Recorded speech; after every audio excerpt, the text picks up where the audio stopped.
Assalamualaikum warahmatullahi wabarakatuh, Sobat NTB. Jumpa lagi dengan saya Panda Zulkaini yang akan memandu acara podcast Bincang NTB Maju Melaju. Di hari ini edisi 15 Januari 2024. Tentunya selama 30 menit ke depan kita akan membahas tema Senin Sehat. Sehat itu pilihan atau kebutuhan. Nah, tentunya di sini Panda tidak sendiri, sudah ada narasumber yang sangat mumpuni ya, yang tentunya sudah siap berbagi informasi dengan kita di sini. Di sini sudah ada Bapak Kepala Dinas Kesehatan Provinsi Nusa Tenggara Barat, Bapak Dr. Haji Lalu Hamzi Fikri MM Mars. Mari kita sapa dulu. Assalamualaikum Bapak. Waalaikumsalam warahmatullahi wabarakatuh. Bagaimana? Salam sehat. Salam sehat luar Salam biasa. sehat mulai dari diri sendiri. Oh baik, salam sehat mulai dari diri sendiri. Bagaimana kabarnya di pagi hari ini Pak? Sehat.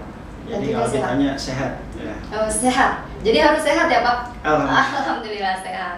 Nah Sobat NTB Maju Melaju, kita sudah ada narasumber yang sudah luar biasa. Tentunya kita akan membahas mengenai kesehatan. Nah, sehat itu pilihan atau sebuah kebutuhan untuk kita, mengingat untuk mencapai kualitas ataupun kehidupan yang sangat berkualitas, kita tentunya membutuhkan tubuh ataupun fisik ini sehat secara utuh begitu. Nah, mungkin kita akan memulai dari Senin Sehat itu sendiri nih, Pak Dokter. Ya. Ya. Kira-kira Pak Dokter, kita ini akan bahas Senin Sehat. Nah, Senin Sehat itu apa sih maksudnya, Pak Dokter? Ya, makasih Panda. Jadi Senin Sehat ini adalah kebijakan memang yang sudah dicanangkan oleh Pak PJ Gubernur kita, Bapak Dr. Andes Haji kita. Jadi alhamdulillah kalau bicara Senin Sehat berarti kan ada wadah yang memang diberikan oleh pemerintah Provinsi NTB melalui platform yang ada, baik itu Instagram, Facebook ataupun YouTube yang ada untuk sebagai media informasi, menjembatani informasi antara pemerintah dengan masyarakat. Tentunya kita bicara Senin Sehat berarti kan edukasi kesehatan yang banyak di situ. Iya. Dan kita apresiasi bersama Senin Sehat ini insya Allah akan tentunya bisa menjadi solusi, kemudian menjadi media informasi yang tentunya sangat dibutuhkan oleh masyarakat. Oke baik, jadi Senin Sehat itu sebagai edukasi ya, melalui via daring. Itu ada media, ada wadah yang memang itu. Salah satunya ini sebenarnya yang kita laksanakan kegiatan Health Talk seperti ini adalah memberikan informasi tentang kesehatan yang insya Allah sangat dibutuhkan oleh masyarakat. Oke baik, nah kira-kira nih Pak Dokter, berhubung ke Pak Dokternya adalah kan Kepala Dinas Kesehatan Provinsi Nusa Tenggara Barat. Nah, Senin Sehat ini tujuannya apa? Ya, tadi lebih kepada bagaimana memastikan bahwa apa yang kita kerjakan, kegiatan yang kita kerjakan oleh pemerintah, stakeholder ini juga bisa tersampaikan kepada masyarakat. Dan tadi bahwa goalnya lebih kepada bagaimana mewujudkan NTB sehat dan cerdas, dan pada akhirnya IPM kita tentunya bisa meningkat. Oke. Kita tahu IPM kita sekarang kan pada level yang insya Allah ada peningkatan dari tahun ke tahun. Terakhir IPM kita dirilis BPS itu di angka 72. Ya. 72 artinya usia harapan hidup kita sudah ada peningkatan di angka 72 tahun. Kita tahu juga IPM ini, indeks pembangunan manusia itu komponennya adalah determinannya salah satu kesehatan, pendidikan dan ekonomi. Nah, kesehatan juga mengambil peran di sini. Oke baik, sehat ya. Nah mungkin ini Pak Kadis, berhubung Pak Dokter maksudnya juga selaku Kepala Dinas, kira-kira karena kita membahas tema sehat itu pilihan atau kebutuhan, kira-kira nih dari versinya Bapak nih, sehat itu pilihan atau kebutuhan sih sebenarnya? Ya, sebelum saya jawab pilihan atau kebutuhan, kita lihat dimensi kesehatan dulu. Iya. Nah, kita ambil rujukan dari WHO, kemudian Undang-Undang 17 tahun 2023. Kata sehat di situ sebenarnya lebih pada bagaimana keadaan seseorang dinamis, baik itu sehat fisik, komponennya sehat jiwa maupun sosial. Iya. Plus satu, produktif Nah, jadi di sini kita bicara sehat fisik ya. Kalau sehat fisik seperti saat ini kita bicara kita lagi sehat nih, dalam keadaan sehat fisiknya, fungsi seluruh tubuh itu berfungsi dengan baik secara fisik. Kemudian dimensi yang tidak kalah penting juga sehat jiwa.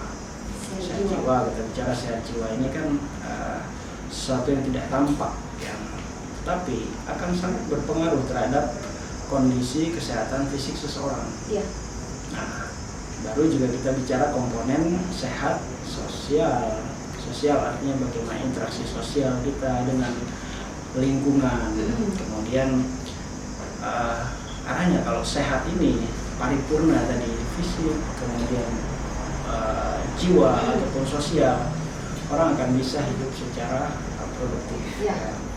Nah, jadi kalau kita tarik ke kesimpulan bahwa bicara sehat itu suatu kondisi yang dinamis. Dinamis artinya kondisi kesehatan bisa saja berubah pada setiap individu, dan ini secara terus-menerus ya. Dan hebatnya Tuhan memberikan karunia manusia itu bisa beradaptasi terhadap lingkungan sekitarnya.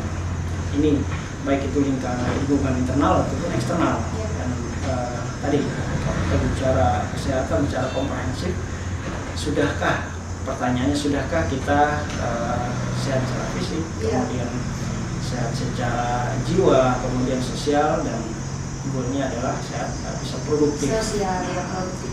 Nah, kalau bicara sehat tentunya bagaimana memaintenance agar tubuh ini tetap sehat. Berarti orang-orang yang rebahan, kaum rebahan generasi Z yang rebahan ini nggak produktivitas kan? Berarti mereka nggak sehat ini, termasuk golongan-golongan yang tidak sehat kan? Saya tidak berkata begitu. Jadi sehat itu kalau itu individual. Iya, jadi lebih kepada individu, tidak melihat apakah dia usia muda, kemudian remaja sampai ke lansia. Jadi itu semua memang kebutuhan sebenarnya, lebih kepada kebutuhan. Makanya tadi kalau dikasih pilihan apakah sehat itu kebutuhan atau pilihan? Pilihan, saya bilang kebutuhan. Lebih kepada kebutuhan. Itu merupakan hak dasar manusia. Sehat itu merupakan hak asasi manusia untuk hidup sehat. Dan itu juga undang-undang menyampaikan itu, bahwa kesehatan itu menjadi hak dasar, sangat mendasar. Makanya kalau kita cek kabar, gimana kabar? Selalu kalau ketemu ya, bagaimana kabar? Sehat? Ya gitu ya. Walaupun agak kurang sehat, jadi harus sehat. Tapi bisa jadi doa. Oh iya betul. Ucapan adalah doa ya. Kebalikan dari itu berarti ada kondisi yang kita sebut sakit. Iya, sakit. Ya, gimana nih kalau versi sakitnya? Versi sakit berarti proses di mana fungsi individu dalam satu atau lebih dimensi yang ada mengalami perubahan juga di situ. Jadi ada kondisi individu yang kemarin ada sehat, kemudian ada penurunan. Ketika ada penurunan di situ dari sisi kesehatannya, berarti ada sesuatu yang terganggu. Itu secara definisi kita. Kalau simpelnya kita bicara sakit itu berarti ada ketidakseimbangan di situ. Ya. Apa yang tidak seimbang di situ? Kalau sakit berarti ada sesuatu yang tidak seimbang, seperti nutrisinya kah? Apakah terjadi istirahatnya kurangkah di situ? Ya, perlu obat. Nah, di situ berarti ada ketidakseimbangan. Nah, tadi kalau saya kembali juga ke divisi sehat tadi, bahwa sehat itu aspek-aspek fisik, kemudian aspek mental, aspek spiritual juga masuk di dalamnya. Dan tidak kalah penting berbicara sehat juga bagaimana memastikan kita bisa maintenance tubuh kita, sehingga apakah nutrisi yang diberikan dari luar kepada diri kita cukup, kemudian apakah istirahat itu kita terima cukup, ya. Karena kan manusia itu over mempekerjakan tubuhnya sendiri, ya. Contoh saya bilang, misalnya sudah kerja pagi sampai sore, kemudian malam pun masih begadang, suka main-main chat online misalnya sampai malam. Nonton drakor biasanya kalau generasi milenial. Apa yang terjadi? Berarti di situ kurang tidur. Padahal orang normal saja butuh istirahat. Betul. Anggap motor lah, motor kalau full dipakai juga ada problem dia di situ, sama seperti tubuh kita juga kalau kita tidak rawat, tidak jaga akan terjadi masalah. Dan tidak kalah penting juga bagaimana maintenance ini adalah memastikan tubuh kita tetap sehat dan bugar, memastikan apakah kita sudah melakukan gerak atau olahraga minimal 30 menit sehari. Nah, itu tidak mudah, tidak mudah. Bapak Anda bisa nggak 30 menit sehari? Insya Allah Pak, naik turun tangga 30 menit, kebetulan di atas kos saya Pak, di lantai ya, jadi ada keinginan untuk memaintenance kesehatan ya, dengan olahraga. Ini menurut ahli yang mengatakan bahwa olahraga itu memang sebaiknya full maksimal 30. Tentunya kita lihat usia. Berarti sehari itu minimal 30 menit ya. Minimal 30 menit untuk ya. berolahraga. Kalau misalnya hanya olahraga 5 menit, sebaiknya diulang dari nol lagi supaya metabolisme tubuh itu lebih lancar dan lebih bagus.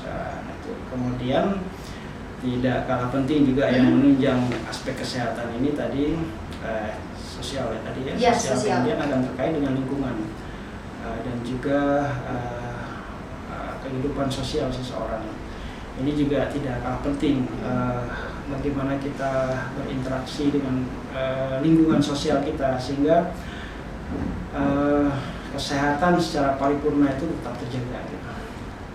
Iya, untuk berbagi dan berkomunikasi dengan orang luar. Jadi sehat itu bukan hanya sehat fisik saja ya. Jadi sobat NTB Maju Melaju. Jadi sehat ini kalau dari paparan Pak Dokter adalah sehat jiwa, sehat mental, sehat fisik, dan nanti sehingga bisa menghasilkan produktivitas yang baik, positif begitu ya Pak Dokter. Nah, saya lebih perdalam lagi apa yang saya sampaikan tadi, biar kita lebih komprehensif memaknai kesehatan ini. Fisik ya, memastikan tubuh kita tetap sehat. Ini juga perlu dilakukan check up sebenarnya. Check up paling tidak 6 bulan sekali lah. Ya. Tapi kadang-kadang nih Pak Dokter, suka takut saya kalau check up nanti misal, wah dideteksi penyakitnya ini, kan tak kepikiran jadinya tuh Pak Pak Dokter. Justru pikiran kita kembali ketika kita tahu penyakitnya lebih awal, melakukan screening, justru kita bisa cegah lebih awal. Jadi salah ya kalau pikir saya. Mindsetnya dirubah gitu. Jadi lebih awal tahu, lebih cepat kita melakukan intervensi. Jadi setelah ini insya Allah lah. Nanti 6 bulan sekali ya Pak? 6 bulan sekali minimal ya. Tadi sudah kita uraikan secara fisik. Nah, jiwa pun sama ya. Kadang-kadang kalau orang ditanya, Anda dalam keadaan sehat jiwa apa tidak? Mesti jawabnya, ya saya sehat jiwa. Nanti kan gila dikira Pak kalau nggak sehat jiwa. Jadi saya ambil ilustrasi yang simpel saja ya terkait kesehatan jiwa. Ini juga pertanyaan yang mendasar. Apakah pagi hari apa setelah bangun tidur kita merasa nyaman atau tidak ya. Kadang-kadang tidur kita kan sudah terganggu nih ya. Suka bawa masalah menjelang tidur, akhirnya mimpi buruk, kemudian pagi-pagi itu juga terjadi tidak nyaman kita bangun. Nah, ini juga adakah gangguan terkait psikologisnya di situ. Nah, kalau itu terjadi berulang-ulang ya, sebaiknya konsultasi ke psikolog ataupun psikiater. Kalau misalnya kondisi jiwanya nggak nyaman, nggak tenang, suka cemas, kemudian apalagi kalau ada suara-suara ya, suara-suara bisikan-bisikan ada. Harus segera memeriksakan diri. Harus segera. Jadi lebih kepada kesehatan mental jiwa ini juga akan sangat mendukung terhadap kesehatan fisik seseorang. Kemudian kita perdalam lagi tadi kesehatan terkait sosial, interaksi dengan lingkungan. Berpengaruh juga kesehatan itu. Ketika interaksi kita, mungkin kita terlalu sibuk ya dengan urusan pekerjaan kita, apakah kita sudah berinteraksi dengan lingkungan kita paling tidak, keluarga, kemudian tetangga-tetangga ya, ini juga akan terkait dengan sehat mental secara sosial tadi. Ada orang yang secara individual tidak suka berbaur, antisosial. Kalau kita sebut tidak suka bergaul itu banyak teman-teman saya nih Pak Dokter, misal sibuk, misal sering kan kita komunikasi secara generasi Z, gimana nih kita duduk yuk. Ada juga yang merasakan saya lebih suka sendiri di kamar. Jadi gimana tuh kira-kira Pak? Ya. Jadi dia nggak suka kalau banyak orang karena akan menghabiskan energinya biasanya. Itu terkait karakter masing-masingnya. Ada Oh, yang iya. personal itu punya karakter introvert misalnya. Introvert artinya baik kalau dia punya masalah nggak ingin ditahu orang lain misalnya. Ya. Saya singgung lebih detail lagi. Kalau karakter introvert ini kadang-kadang kalau diam kemudian memendam masalah sendiri, Ya. ya, memang sebenarnya harusnya butuh penyaluran. Kalau ada hal-hal yang terkait masalah harus disalurkan. Ya. Jadi tidak baik dipendam sendiri. Betul ya. Nah kalau antisosial itu lebih detail nanti mungkin dokter spesial jiwa ya banyak berbicara di sini. Tapi saya ingin menyampaikan di sini bahwa ketika seseorang yang antisosial juga perlulah berkonsultasi lebih dalam kalau misalnya itu terjadi sampai terganggu secara psikisnya seseorang. Ya. Misalnya dia takut bergaul atau ada sesuatu yang membuat dia tidak nyaman dengan keramaian, itu perlu dikonsulkan lebih detail lagi ke ahlinya. Ya baik. Jadi sobat NTB maju melaju luar biasa sekali ya dialog kita baru 2 pertanyaan ya tapi sudah banyak sekali daging yang kita dapatkan ya. Jadi sangat sayang sekali untuk Anda jika tidak langsung menonton. Nah mungkin kita akan beralih ke pertanyaan berikutnya Pak Dokter. Nah kira-kira nih apa saja Pak Dokter program dari pemerintah itu sendiri dalam mendukung tercapainya derajat kesehatan yang setinggi-tingginya? Ya, ini yang terbaru sekarang program pemerintah pusat dulu ya. Pemerintah pusat ini terkait transformasi kesehatan. Kalau bicara transformasi kesehatan ada 6 pilar di situ. Yang pertama ada pilar layanan primer, transformasi layanan primer, kemudian transformasi layanan rujukan, kemudian transformasi sistem ketahanan kesehatan, dan yang keempat sistem pembiayaan kesehatan, dan 5 itu terkait SDM kesehatan, dan terakhir adalah teknologi kesehatan. Nah, khusus kita di Nusa Tenggara Barat, apa yang dilakukan pemerintah pusat, kemudian pemerintah provinsi dalam hal ini inline. Apa yang kita kerjakan menggarap dari hulu ke hilir, baik itu kegiatan-kegiatan menyangkut dari hulu. Kalau kita punya program posyandu keluarga, alhamdulillah kita di NTB ini menjadi satu-satunya saya bilang provinsi yang punya posyandu keluarga 100%. Dan alhamdulillah posyandu keluarga 100%. Ini NTB. Baru NTB dari beberapa provinsi yang ada di Indonesia. Provinsi yang ada di Indonesia. Dan ini sebenarnya wadah yang bagus untuk kita melakukan edukasi juga di situ, melakukan screening terhadap penyakit-penyakit. Dan sekarang kita tahu kondisi kita di Indonesia ataupun di NTB dalam kurun 10 tahun terakhir ini ada pergeseran pola penyakit ya. Masih kita berhadapan dengan penyakit infeksi, masih juga sekarang kita sudah dihadapkan dengan penyakit tidak menular PTM. Yang ketiga adalah penyakit yang menyakit terkait kesehatan mental. Nah ini 3 hal ini juga menjadi fokus perhatian kita, dan yang kita sudah kerjakan baik dari hulu misalnya dengan memastikan posyandu keluarga kita berjalan dengan baik dan tentunya diisi dengan kegiatan-kegiatan baik itu kapasitas kadernya kita tingkatkan, kemudian edukasi dan screening penyakit yang kita lakukan di posyandu keluarga. Kemudian kita memperkuat juga puskesmas kita.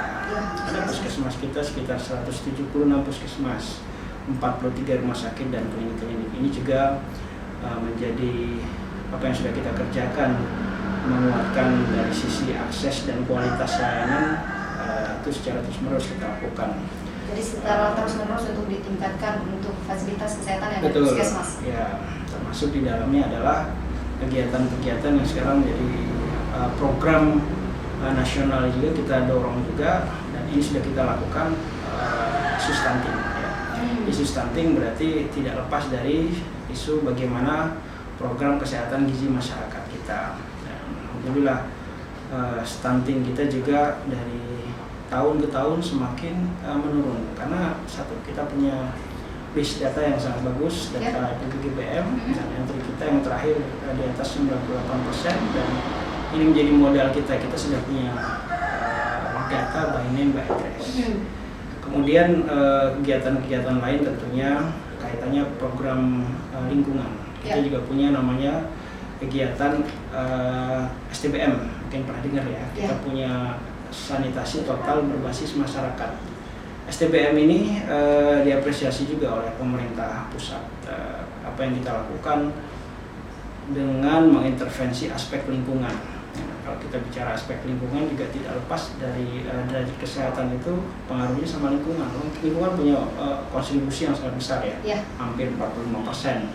Mempengaruhi kesehatan. Betul, ini teorinya H.L. Bloom ya. Kemudian selain itu perilaku 30%. Nah, dua hal ini juga selain tentunya ada komponen genetik dan juga layanan kesehatan. Nah, lingkungan tadi kita intervensi benar, terutama di STBM ini. Alhamdulillah kita sudah 5 pilar STBM dan kita salah satu provinsi yang memang diapresiasi sudah pernah diapresiasi pemerintah pusat dengan 3 pilar yang satu-satunya di Indonesia, dan kita dapat rekor muri di situ. Rekor muri, dan kita sudah 5 pilar sekarang, 5 pilar. Dan ini menjadi modal kita untuk aspek lingkungan mengintervensi. Untuk izin Pak Dokter, untuk program lingkungan ini sendiri apakah langsung terjun ke lingkungan atau bagaimana Pak? Ya, itu juga tidak sendiri kita. Ada stakeholder yang terkait, ada kemudian beberapa NGO yang membantu kita. Intinya kalau lingkungannya diintervensi, banyak penyakit-penyakit juga berbasis lingkungan itu bisa diintervensi. Stunting, kemudian diare bisa diatasi karena mengintervensi aspek lingkungan. Karena tadi teorinya bahwa 40% pengaruh kesehatan itu dipengaruhi oleh lingkungan. Ya. Tapi PR kita ke depan ini juga masih menjadi terkait gaya hidup, perilaku. Iya betul. Ini yang tidak. Apalagi ada program dari gubernur kita yang kemarin NTB Zero Waste ya Pak. Jadi untuk mengajarkan kita agar lebih sehat lagi, lebih bisa lagi menjaga lingkungan kita agar tetap bersih gitu ya Pak. Iya, dan diperkuat lagi oleh kegiatan ini Senin Sehat. Iya, Senin Lebih Sehat. ke edukasi. Betul. Kita juga punya ada Senin Sehat, kemudian pada akhirnya ada juga Jumat Salam di situ. Betul, Senin Sehat, Selasa Makmur, Rabu Cerdas, Kamis Bahagia, Jumat Salam terakhir. Luar biasa memang di gubernur kita. Ya mungkin ini tadi kita sudah membahas terkait dengan program pemerintah ya. Tadi banyak sekali yang Bapak Dokter paparkan, mulai dari transformasi kesehatan yang ada dari pusat turun ke bawah. Kalau punyanya provinsi ada posyandu keluarga, ada puskesmas, dan juga ada program lingkungan STBM, itu ya Pak ya. Yang lain ada lagi. Oh, ada lagi Pak. Jadi, tapi sambil secara garis besar ya. Tentunya tidak lepas juga bagaimana kita memastikan masyarakat itu tadi kan persoalan penyakit infeksi, penyakit tidak menular, kemudian gangguan mental emosional juga menjadi challenge kita ke depan. Nah, kalau dari sisi penyakit infeksi, kita juga dihadapkan dengan persoalan tuberkulosis TBC ya, TBC ini juga menjadi aspek yang perlu kita waspadai ya, karena satu orang penderita tuberkulosis bisa juga menularkan ke 20 orang. Nah, ini terus kita gencarkan juga bagaimana memastikan penemuan kasus itu bisa lebih maksimal lagi ya. Kemudian penyakit yang menyangkut gangguan mata juga sekarang menjadi atensi kita ya. Kita itu di nomor 2 di Indonesia katarak yang setelah kita screening ya. Di nomor 2 kita di angka 4% di Jawa Timur ya. Nah, ini juga menjadi atensi pemerintah provinsi. Pak PJ insya Allah juga kemarin sudah menyampaikan kepada kami dan Direktur Rumah Sakit Mata, Jumat ini kita akan melakukan kegiatan bakti sosial operasi katarak di Rumah Sakit Mata. Kita untuk launching awal 150 mata, dan ke depan masih kita punya kuota yang cukup besar sekitar 2.200 mata. Ya, dan itu dilakukan secara gratis? Gratis di kabupaten kota nanti tentunya. Nah, tapi launching awalnya hari Jumat. Minggu depan, minggu ini ya, masih minggu ini. Oh, ya. Nah, kemudian terkait dengan kesehatan jiwa juga menjadi atensi. Ini juga alhamdulillah kita di puskesmas kita sudah punya program kesehatan jiwa, dan kita punya tekad NTB Zero Pasung. Jadi Zero Pasung ini juga integrasi dengan kegiatan Jumat Salam. Setiap ada kegiatan Jumat Salam ada minimal 1 orang yang dibebaskan dari pasung. Nah, itu hal positif juga ya, karena kita NTB punya tekad Zero Pasung tadi ya. Kemudian yang tidak kalah penting juga ini buat kita semua ibu-ibu yang punya bayi ya, imunisasi rutin yang terus kita gencarkan, karena kalau kita tidak lakukan imunisasi kepada anak-anak kita, dia tidak punya proteksi nanti, dan resikonya kita petik di belakang nanti. Kalau tidak dilakukan imunisasi, tidak ada proteksi terhadap penyakit-penyakit yang menyangkut kesehatan ke depan, baik itu kesehatan yang terkait banyak imunisasi dasar sekarang ya, campak ya, kemudian BCG ya, sekarang banyak imunisasi dasar. Jadi kami menghimbau juga kepada masyarakat kita, ayo bawa ke posyandu atau fasilitas kesehatan untuk segera melakukan imunisasi kepada anak-anaknya. Ya. Itu untuk ibu-ibu ini ya. Ibu-ibu terutama, bapak juga sebenarnya. Iya betul, harus mendukung juga ya, mengantarkan anak dan istri ke puskesmas ya Pak Dokter. Nah, program lain ya artinya bagaimana menguatkan kualitas kita juga akreditasi rumah sakit yang sudah kita lakukan termasuk puskesmas, dan alhamdulillah cakupan klinik untuk kita untuk peningkatan mutu sudah mencapai 100% di tahun 2022. Nah, termasuk JKN ini juga menjadi tidak kalah penting. JKN kita, alhamdulillah kita berniat UHC ini kita sudah UHC Universal Health Coverage untuk wilayah NTB. Nah, ini menjadi modal kita, dan untuk UHC ini artinya memastikan bahwa masyarakat kita sudah terjamin untuk pelayanan kesehatannya dengan asuransi, baik itu BPJS, kalau BPJS dan ada juga mandiri ya. Kalau dia mampu tentunya dia bayar sendiri, kalau dia tidak mampu ada negara yang membayarkan di situ. Dan tidak kalah penting juga SDM kesehatan memastikan kita SDM kesehatan terpenuhi di setiap fasilitas kesehatan. 1 dokter paling tidak satu puskesmas paling tidak 1 dokter sudah kita capai kalau di NTB. Tapi gap itu masih ada, tentunya masih perlu kita menambah dokter umum dan dokter spesialis kita. Alhamdulillah kita punya 2 FK di sini, dan untuk memenuhi kebutuhan SDM dokter dan 9 tenaga kesehatan lainnya juga menjadi program kita, dan ini sudah kita lakukan dan terus kita tingkatkan. Intinya apa yang kita kerjakan dari semua siklus hidup itu inline dengan apa yang menjadi kebijakan pemerintah pusat, daerah, dan sampai kabupaten kota. Oke, baik. Nah, kalau tadi Pak Kadis yang saya tanyakan, Pak Dokter, maksudnya tadi program pemerintah dalam mendukung kualitas derajat kesehatan setinggi-tingginya. Nah, kalau dari sisi masyarakatnya sendiri, Pak Dokter, apa yang harus dilakukan oleh masyarakat untuk mendukung gitu? Ya, jadi keterlibatan masyarakat diperlukan di sini untuk menjaga kesehatan. Pertama adalah mulailah dari individu dan keluarga. Selalu dari diri sendiri. Diri sendiri dan keluarga. Makanya salam sehat tadi kita bicara sehat mulai dari diri sendiri. Betul. Siapa lagi akan menjaga kesehatan selain diri kita sendiri. Gitu. Jadi kita harus memperhatikan apa yang kita konsumsi, ya, bagaimana kita menjaga kesehatan tetap prima, ya, baik itu secara fisik dan mental, ya. Dan keterlibatan masyarakat juga di sini sangat diperlukan. Ya. Kegiatan-kegiatan yang kita lakukan ke depan lebih pada gerakan-gerakan, ya. Gerakan-gerakan bagaimana dengan PHBS pola hidup bersih dan sehat. Ya. Jadi ini juga bisa kita integrasikan dengan kegiatan Jumat Salam sebenarnya, dan teman-teman beberapa OPD juga masih mengusung isu-isu stunting, kemudian kegiatan-kegiatan kami di kesehatan juga mengintegrasikan dengan kegiatan kesehatan di kegiatan Jumat Salam itu. Jadi apa yang kita kerjakan ini tentunya tujuannya sama, meningkatkan derajat kesehatan kita di NTB. Betul. Jadi kembali ke diri sendiri ya. Betul, ya. Dokter ya. Jadi Sobat NTB, sehat itu kembali ke diri sendiri ya.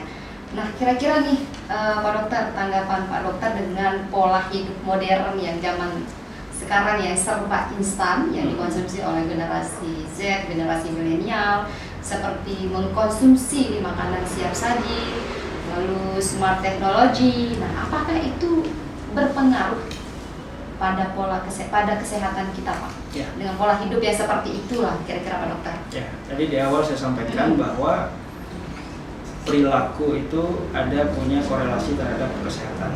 Perilaku, lingkungan, genetik, dan layanan kesehatan.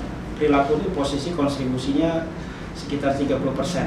Salah satu kalau bicara perilaku kan gaya hidup. Betul. Gaya hidup yang modern ya saat ini. Gaya hidup modern ya. Sebenarnya kita juga tidak sadar kita terjebak pada kondisi kenyamanan teknologi yang semakin memudahkan kita untuk bekerja ya. Karena semua kita bisa dapatkan dengan instan sekarang. Malas keluar rumah, tinggal di rumah bikin yang instan misalnya, kemudian mie instan ya. Kemudian kita lebih kurang bergerak misalnya. Kalau dulu kita mau ke warung misalnya masih jalan kaki ya, atau mau ke tempat kerja misalnya jalan kaki waktu dekat. Sekarang semua serba instan ya. Kita ingin serba cepat nih Pak. Cepat. Iya, soalnya malas juga kadang-kadang ini Pak. Saya pribadi juga Pak. Iya Pak. Padahal dekat warung dekat rumah gitu Pak, tapi pakai motor. Ya, malasnya jalan kaki. Kondisi kenyamanan ini kita secara tidak sadar terjebak pada posisi yang potensi menimbulkan penyakit-penyakit tidak menular tadi, misalnya ya, tekanan darah tinggi, diabetes mellitus, kemudian yang agak berat ya terutama penyakit-penyakit jantung ya saya bilang dalam kondisi 10 tahun terakhir ini kan PTM kita meningkat nih. Jadi kalau kita lihat 10 besar penyakit di rumah sakit itu hipertensi, diabetes mellitus, stroke, gangguan jantung ya ini Pak?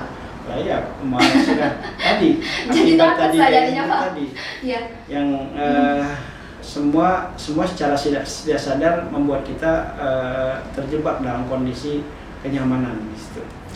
Misalnya kita mau berpergian satu tempat, misalnya ke mall misalnya, ada tangga ya, kita bisa memilih lift atau eskalator. Salah ya Pak ya. Tapi yang jelas di sini bagaimana kita sebenarnya bisa bergerak nih setiap hari ini, lebih arah ke situ ya. Tapi boleh lah ya Pak, maksudnya kita hidup seperti itu karena kan sudah disediakan nih, jadi salah juga kalau tidak dimanfaatkan, tapi dibarengi juga dengan olahraga ya nggak sih gitu Pak? Bergerak tadi. Bergerak ya Pak Dokter ya? Bergerak buat tubuh kita memang butuh bergerak ya. Jadi kalau mager kalau istilahnya itu ya, dampaknya tadi karena mager tadi harusnya kita konsumsinya misalnya saat ini misalnya kita makan karbo, kemudian gula ya yang tinggi kandungan gulanya, kemudian padahal itu memang harus diimbangi dengan bergerak dengan energi yang keluar, in dan outnya harus seimbang gitu. Posisinya sekarang kan tidak balance ini, sekarang innya lebih banyak, outnya kurang gitu. Ya, pembelajaran lah untuk kita generasi Z dan milenial ini, jadi jangan mager lah ya begitu ya. Betul ya. Jangan jadi, mager. Tidak usah mager, kemudian lakukan gerakan-gerakan yang memang minimal 30 menit kalau saya sih setiap hari. Kalau 1 jam olahraganya bisa sehat? Kurang ya. Pada akhirnya nanti kan numpuk gitu. Bahaya juga ya Sobat NTB maju. Jadi olahraga itu 30 menit maksimalnya satu hari gitu ya. Minimal 30 menit saja. Kalau kurang dari 30 menit pulang lagi gitu ya Pak, harus 30 menit. Ya, biar lancar dia punya metabolisme tubuh ya. Biar lancar. Jadi begitu Sobat NTB ya, untuk menjaga kesehatan olahraga itu 30 menit dalam satu hari. Kalau kurang dari itu diulang lagi dari nol. Ya. Baru sampai 30 menit. Ada tips lain lagi. Oh, ada tipsnya ya, apa nih kira-kira? Kalau kita kan ada pilihan. Iya. Ada junk food, kemudian ada makanan tradisional. Iya. Pilih mana? Suka pilih junk food nggak? Iya, bisa harus dikurangi ya. Jadi banyak makanan-makanan yang siap saji, junk food yang memang juga perlu kita, saya bilang tidak menghentikan tapi tidak kurangi. Oh iya. Malah sekarang lebih banyak ke natural ya. Banyak kita punya produk-produk lokal, makanan-makanan yang alami yang sumber karbohidrat yang memang bagus juga untuk tubuh. Vitamin dan mineral ada di sekitar kita. Yeah. Ya, tinggal sekarang pilihannya di situ. Yeah. Mau yang cepat saji, junk food ya, kemudian instan. Yeah. Tapi tentunya dampak ke depan itu kurang bagus untuk tubuh. Kesehatan. Kemudian kita sering lupa juga. Yeah. Tubuh kita kan paling banyak ini terdiri cairan. Yeah. Ya, hampir 80% lebih tubuh kita terdiri cairan. Perbanyak minum setiap hari. Sudahkah kita minum paling tidak 1 gelas setiap hari atau paling tidak 2 liter per hari? Yeah. Nah, ini juga menjadi minum ya. Menjadi atensi kita. Seringnya kita suka lupa minum ya, Iya, betul, karena betul. meningkatnya usia. Minumnya pun kita biasanya kaum muda ini kopi. Nah, itu lebih baik meminum air putih ya. Air putih. Tadi kalau minum kopi misalnya, oke lah, boleh lah kopi atau teh ya. Kemudian tapi lihat juga yang masuk ke tubuh kita. Kalau over juga, misalnya kita minum kopi kemudian nanti ke tempat lain minum kopi. Kalau hitung-hitung kebutuhan tubuh kita paling tidak 2 sendok teh sehari, tapi dengan banyaknya minum kopi berarti over kan, numpuk di tubuh kita. Ya. Ada resiko di situ, potensi tingginya gula darah. Perbanyak minum air putih ya. Bila perlu soft drink itu sudah, kalau usia-usia seperti kita di atas 40 tahun sudah hindari. Hindari. Soft drink yang kira-kira yang tinggi soda. Bukan dibatasi tapi dihindari ya Pak. Hindari ya, karena untuk kesehatan. Oke. Kemudian yang tidak mudah juga stop rokok. Oh, stop. Untuk bapak-bapak ini. Untuk bapak-bapak Iya, ya. untuk bapak-bapak Pak Dokter kan mereka selesai makan biasanya bapak-bapak merokok. Ya. Kemudian bagaimana kita mengelola stres kita. Tidak sadar kita stres setiap hari ya. Karena ada tekanan dari eksternal, internal ya. Akhirnya tadi ketika kita bawa tidur, bawa mimpi, pagi-paginya nggak bisa segar lagi. Padahal kita tidur itu sebenarnya kondisi yang memang dibutuhkan untuk tubuh untuk beristirahat dan besok pagi bisa sehat dan segar kembali ya.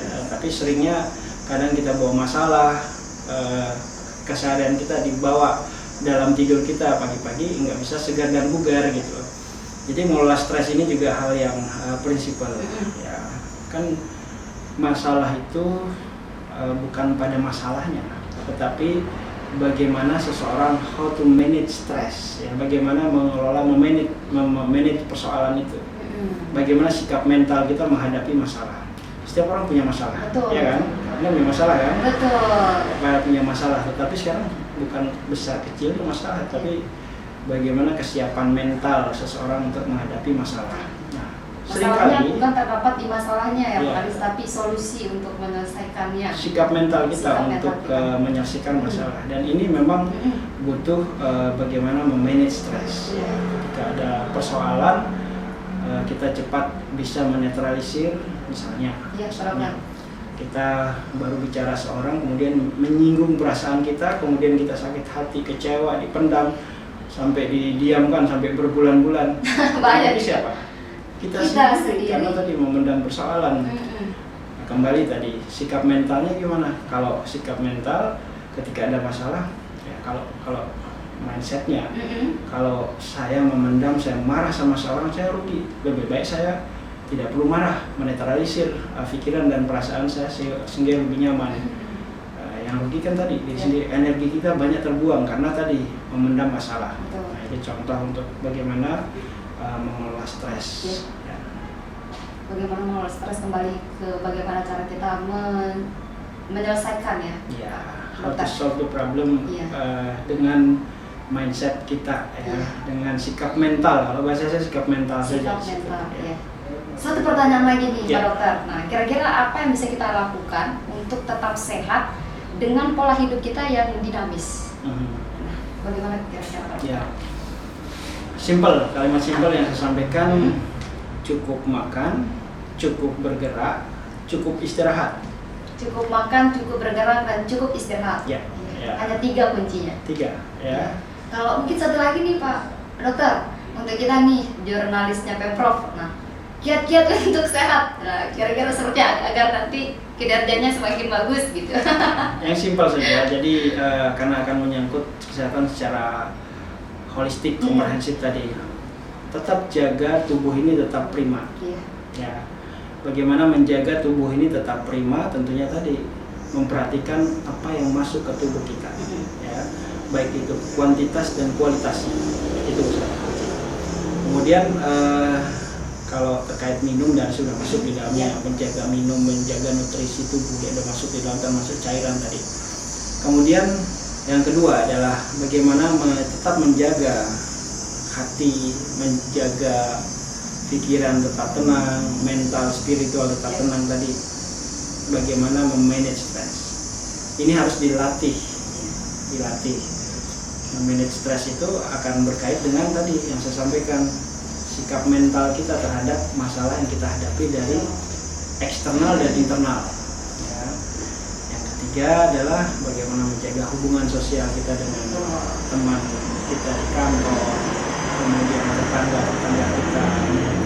Sapalah setiap pagi misalnya, ya, kalau bangun tidur, kemudian paling tidak anak kita pula kita sapa, kemudian pasangan kita sapa, kemudian kalau ada tetangga say hello saja. Ya. Kalau yang nggak punya pasangan pakai dis ya, Nggak punya pasangan ya. cari pasangan. Ya, artinya lebih kepada relationship Iya, tadi, relationship, relationship. hubungan dengan keluarga, hubungan dengan masyarakat sekitar, lingkungan sekitar, itu perlu dijaga. Ya, jadi intinya sekarang kan bagaimana pola hidup, sekalian closing statement ya. Belum ya? Belum.